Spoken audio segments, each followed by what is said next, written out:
पंजाब आपको सीधे लिए चलते हैं। पंजाब जहां कंफ्यूजन है कि सीएम फेस कौन होगा।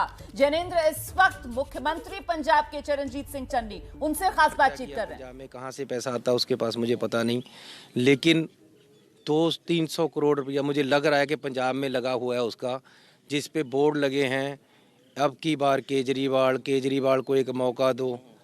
पूरा जोर लगाया पैसे लगाकर, लेकिन बना कुछ नहीं। जब देखा कि अब कुछ नहीं बन रहा तो भगवंत मान के नाम दे दिया। लेकिन वो कह रहे हैं 21 लाख लोगों से पूछ करके भगवंत मान को उन्होंने चुना है और 93% लोगों ने भगवंत मान को मुख्यमंत्री का चेहरा पसंद किया है, तब जाकर ऐलान किया है। तो जो ऐलान हुआ है मान का और मान की जो चुनौती है आपके सामने, उस पर आप क्या कहेंगे? आप जानते नहीं हो केजरीवाल को? अरे अभी हमारे एक धर्मवीर जी एक्स MP हैं, इन्हीं की पार्टी से जीते थे, धर्मवीर गांधी जी। उन्होंने एक अभी दिया है वो RTI से पता करके कि जिस टेलीफोन पे केजरीवाल ने कहा था कि कौन होगा चेहरा उसका नंबर दो, उस पर सिर्फ 7,500 कॉल्स आई। तो ये 21 लाख का जो आंकड़ा ये फर्जी है आप कह रहे हैं? अभी उसने बयान दिया है, एक्स MP इन्हीं की पार्टी का था, गांधी जी। तो ये फ्रॉड लोग हैं और फ्रॉड पंजाब में चलेगा नहीं। ये झूठे इल्ज़ाम लगाते हैं, गलत बोलते हैं। और एक बात और बता देता हूँ, मैं वही सवाल एक पूछ रहा हूँ कि केजरीवाल पर चूंकि बात हम कर रहे हैं, केजरीवाल ने ट्विटर पर कहा कि चन्नी आम आदमी नहीं बेईमान आदमी है। आज उन्होंने एक नया ट्वीट किया, उन्होंने कहा कि चन्नी चमकौर साहिब सीट हारने वाले हैं। जो तस्वीरें सामने आई हैं आपके रिश्तेदार के यहाँ, जो ED के छापे पड़े, जो नोटों का बंडल दिखा, क्या जवाब आप देंगे अरविंद केजरीवाल?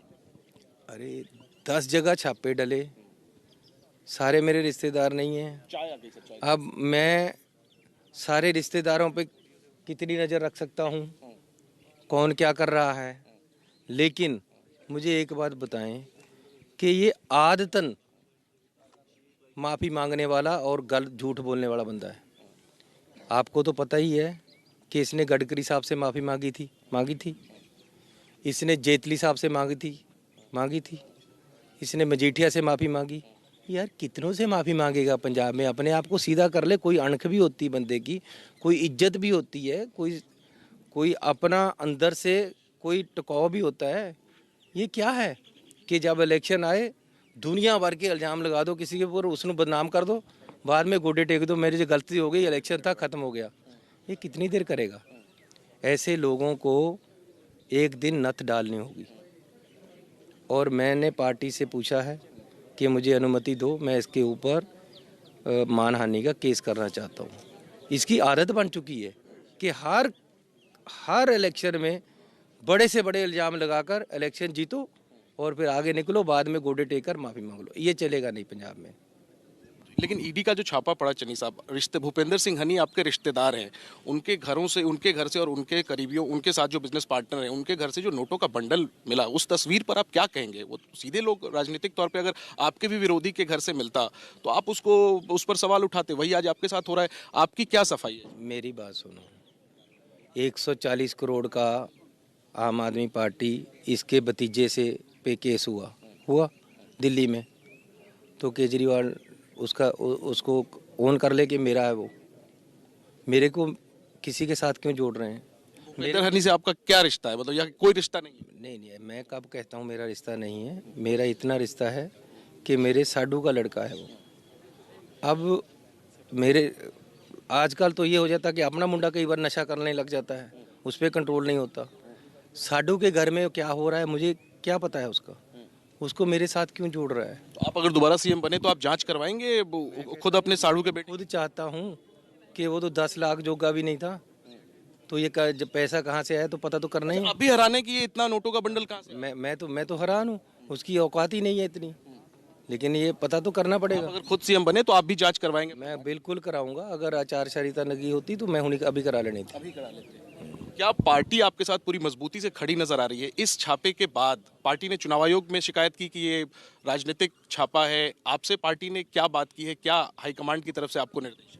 देखो, जहाँ इलेक्शन होते हैं वहाँ ED आ जाती है, प्रेशराइज करते हैं एक दूसरे को, और प्रेशराइज करके हमारे कितने मंत्रियों को प्रेशराइज अंदर खाते किया जा रहा है। इससे डिस्टर्ब होती है चुनाव प्रक्रिया। तो फिर इलेक्शन होने चाहिए। 4 साल पुराना केस खोला है, 4 साल कहाँ थे? तो अभी 1 महीना ही अभी क्यों है, टाइमिंग पे सवाल उठते हैं, तो ये तो गलत कर रहे हैं। केजरीवाल जी ने आपकी सीट पर भी को लेकर के भी टिप्पणी की है कि आप अपनी सीट ये सीट हार सकते हैं, कुछ जवाब आप उनको देना चाहेंगे? और एक ये भी चर्चा है, मैं पूछ लूं कि आप एक और सीट बरनाला के आसपास की किसी सीट से आपके लड़ने की बातें हैं, क्या आप किसी दूसरी सीट से भी लड़ने का मन बना रहे हैं? ऐसा है, अगर उसको लगता है कि मैं हार जाऊंगा तो केजरीवाल यहाँ सीएम बनना चाहते हैं, खुद आ जाए ना मेरे खिलाफ। चमकौर साहिब। हाँ, नाले पता चल जाएगा कौन जीतता है कौन हारता। मैं तो उसको ओपन चैलेंज कर रहा हूँ कि आओ। और आप एक ही सीट से लड़े? नहीं, ये तो पार्टी का निर्णय होता है। कई बार जैसे आप मुझे कह रहे हो कि आपका चेहरा अच्छा है, लोग पसंद करते हैं, इसलिए किसी एरिया को उठाने के लिए उस तरफ से मुझे पार्टी कहीं लड़ा सकती है। पिछली बार भी कांग्रेस ने अपने सीएम चेहरे को 2 बार लड़ाया था, कईयों को 2 बार लड़ाया है। ये कोई नई बात नहीं है, कांग्रेस में 2 जगह 3 जगह कहीं भी लड़ा सकती है। लेकिन मेरा क्षेत्र चमकौर साहब है, मैं चमकौर साहब से ही लड़ूंगा, चमकौर साहब ही रहूंगा, चमकौर साहब से ही जीतूंगा। मेरा घर चमकौर साहब में है, और अगर उसको लगता है कि ये आसान सीट है, वो जीत जाएगा, तो केजरीवाल को यहाँ आ जाना चाहिए। हम ये देख रहे हैं कि आप कांग्रेस का मुकाबला आम आदमी पार्टी से है। आम आदमी पार्टी का सबसे मजबूत तर्क ये है कि आपने अकालियों को देख लिया पंजाब में, कांग्रेस को देख लिया, अब एक नई पार्टी को मौका दो, आम आदमी पार्टी को मौका दो। ये जो उनकी तरफ से कहा जा रहा है, आप लोग क्या जनता के बीच जाकर कहने वाले? अरे, आम आदमी वाले कहते हैं कि आपने अकाली देख लिए, कांग्रेस देख लिए, हमें देखो। मैं कहता हूँ कि भैया आपने कैप्टन भी देख लिया, बादल भी देख लिया, मुझे तो 111 दिन ही देखा है। अगर मेरा 111 दिन का काम अच्छा है, मैंने मेहनत की है, मैं सही तरीके से बिच रहा हूँ, मैंने हल किए हैं मसले, तो मुझे देखो। तो आप ये संदेश क्या पार्टी को भी दे रहे हैं कि मुझे 3 महीने दिए, अब आगे और दो? नहीं, पार्टी को नहीं दे रहा हूँ, मैं कह रहा हूँ हमें देखो। हमने यूनाइटेडली काम किया है, एक अच्छी टीम है, आप हमें मौका दो, हम करेंगे। चलिए साहब, आप बहुत एक्सपीरियंस नेता है। पिछले चुनाव में हमने देखा कि चेहरा दिया कांग्रेस ने, बूस्ट मिला कांग्रेस के कैंपेन को। इस बार भी अब आखिरी वक्त बचा है, आपको लगता है कि एक चेहरा आगे अनाउंस कर देना चाहिए, क्योंकि सामने मान का चेहरा सामने है, बादल का चेहरा सामने है, वोटरों के सामने भी क्लैरिटी होनी चाहिए कि कांग्रेस आई तो कौन? अगर चन्नी साहब को बनाना है तो चन्नी साहब को सामने कर देना चाहिए, ये आपको लगता है? मैं भैया डिसिप्लिन्ड सोल्जर हूँ, मैं डिक्टेट नहीं करता। राय बता दीजिए ना अपने दिल की राय बात। भी नहीं देता। जब मेरे से कोई मांगेगा पार्टी का बंदा, मैं तब दूंगा, लेकिन जो पार्टी करेगी हम वैसे ही चलेंगे। अगर सिद्धू को चेहरा देंगे तो मैं सिद्धू के साथ हूँ, अगर अपने सुखी रंधावा को देंगे मैं उनके साथ हूँ, आप बिट्टू का दे देंगे मैं उनके साथ हूँ, किसी और का देंगे मैं उसके साथ हूँ। मैं पार्टी के साथ हूँ और पब्लिक के साथ हूँ। मैंने काम करना है अपना, मेरा काम से मतलब है। मुझे 111 दिन मिले थे तो मैंने काम किया है, ना सोया हूँ ना सोने दिया है, हर काम नेक नीति से किया है और आगे भी ऐसे करूँगा। आपने सिद्धू का नाम लिया, अगर सिद्धू का जो पंजाब मॉडल है, अगर आपको मौका मिलता है तो क्या सिद्धू साहब का पंजाब मॉडल आप लागू करेंगे, ये भी आप कहेंगे? अरे, मुझे तो किसी से भी अच्छी चीज़ मिले मैं उसको करने को तैयार हूँ। सिद्धू जी ने कोई पंजाब मॉडल दिया है तो हमारे मैनिफेस्टो में आएगा और हम मैनिफेस्टो को लागू करेंगे। एक आखिरी में चन्नी साहब, आज प्रियंका गांधी और राहुल गांधी ने दिल्ली में प्रेस कॉन्फ्रेंस की। प्रियंका गांधी को यूपी में चेहरे के तौर पर पार्टी उतारा है, लेकिन अनाउंस नहीं किया है। आप क्या कहते हैं? पंजाब के चेहरे की बात तो चलिए स्पष्ट जब होगी तो होगी, यूपी में क्या प्रियंका गांधी को चेहरा बनाना चाहिए? आज की स्टोरी ऑफ द डे है, आप पार्टी के बड़े नेता हैं, मुख्यमंत्री हैं, इसलिए आपसे। प्रियंका गांधी तो शेर नहीं है, इसको आगे लेकर आना चाहिए। आपने देखा नहीं वहाँ जो ये किसानों का मसला हुआ था, कैसे वहाँ गरजी है जाकर। तो हमारी बड़ी नेता है और बहुत ही काबिल और दूरंदेशी वाली नेता है।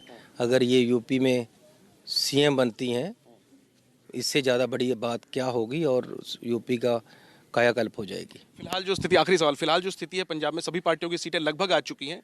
कांग्रेस को आप किस स्थान पर देख रहे हैं? कितनी सीटें तकरीबन अभी जीतने की? और कर लेने दो। आखिरी एक सीट का प्रेडिक्शन बता दीजिए। अरे, कोई मुकाबला नहीं है रहना, एक तरफा होगा ये इलेक्शन और कांग्रेस जीतेगी। 2/3 जैसे पिछली बार जीता था, इस बार भी उससे आगे बढ़ेंगे। और भगवंत मान जो आपके सामने हैं, उन पर कोई टिप्पणी? उन पर मेरी कोई टिप्पणी नहीं। वो लगातार आप पर सवाल कर रहे हैं। अरे भैया, इसलिए मैं कह रहा हूं, मान का स्क्रिप्ट करना या स्टेज चलाना और स्टेट चलाना, स्टेज चलाना और स्टेट चलाना, इसमें बहुत फर्क है। शुक्रिया चन्नी साहब समय देने के लिए। तो चरणजीत सिंह चन्नी, कॉन्फिडेंस इनका हाई है। 3 महीने के कामकाज में जो ट्रेलर दिखाया है उसके भरोसे एक बार फिर कांग्रेस जो है वो पब्लिक से बहुमत देने की अपील कर रही है। और कहीं ना कहीं चन्नी अपने परफॉर्मेंस के जरिए पार्टी हाईकमांड को भी संकेत दे रहे हैं कि अगर 3 महीने में वो एंटी इनकम्बेंसी की लहर काट सकते हैं तो अगर ज्यादा समय मिलेगा तो और कमाल कर सकते हैं। देखना यही है कि क्या चन्नी के चेहरे को चुनाव के पहले पार्टी सामने लाएगी, और अगर नहीं लाती है क्या चुनाव के बाद अगर बहुमत मिलता है कांग्रेस को तो क्या चन्नी को एक बार फिर मौका दिया जाएगा। कैमरा पर्सन अरविंद के साथ जैनेंद्र, एबीपी न्यूज, चमकौर साहिब। प्रियंका गांधी शेरनी हैं, उन्हें आगे लेकर आना चाहिए, ये कह रहे हैं चरणजीत सिंह चन्नी। और पार्टी जिसे भी सीएम फेस बनाएगी मैं उसके साथ पार्टी के फैसले का सम्मान करूंगा।